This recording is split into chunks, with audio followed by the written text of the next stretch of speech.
Hello everyone, I am Connor Kent, here with another toy review of Saddle. Today we have Saddle Wink. It looks very awesome, very badass. I don't know much about Zelda.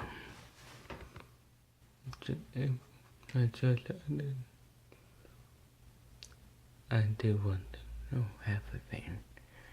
It comes with a sword. I forgot the sword name. But if we hold the sword, I got so from 1 to 10.